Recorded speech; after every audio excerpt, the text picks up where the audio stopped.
Bonsoir à tous, il est 23h ici à Paris. Vous êtes toujours dans l'actu 360 sur France 24 et nous sommes ensemble en direct jusqu'à minuit. À la une de l'actualité ce soir, aux États-Unis, c'est toujours la paralysie budgétaire.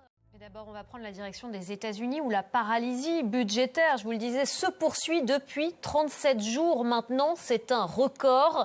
Républicains et démocrates n'arrivent pas à se mettre d'accord au Congrès et ça a des conséquences désormais dans le secteur aérien. À Washington, on retrouve Mathieu Mabin. Mathieu, bonsoir. Il manque des contrôleurs aériens. Résultat, tous les vols ne peuvent pas être maintenus.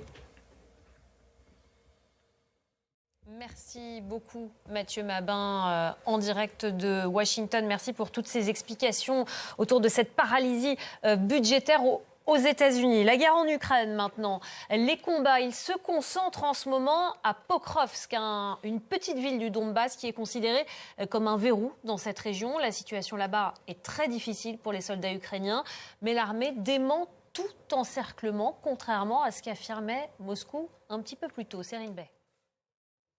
En France maintenant, au lendemain de l'attaque sur l'île d'Oléron, le parquet a requis la mise en examen du suspect pour tentative d'assassinat.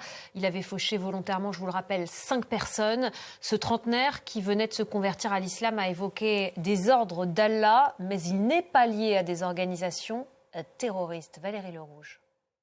En Asie, après avoir ravagé les Philippines, le typhon Kalmeji a touché terre ce jeudi dans le centre du Vietnam. Des milliers de personnes ont dû être évacuées de la zone côtière. Regardez.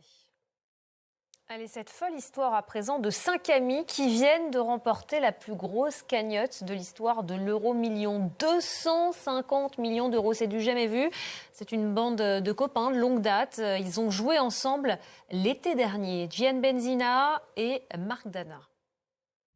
Allez, pour finir, on va rester à Paris. L'actrice allemande Diane Kruger a inauguré ce jeudi soir des vitrines de Noël. Allez, on va passer maintenant à l'économie avec Johanna Citruc.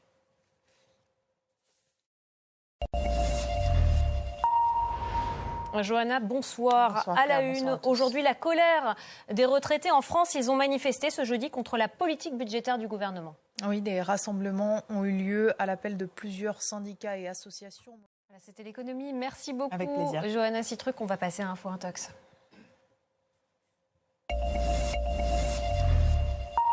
Anthony Saint-Léger, bonsoir. Bonsoir. Alors que 4 personnes ont été mises en examen, d'autres interpellées pour le cambriolage du Louvre, des internautes partagent des portraits des supposés malfaiteurs. Oui, et voici les 2 qui ont le plus circulé.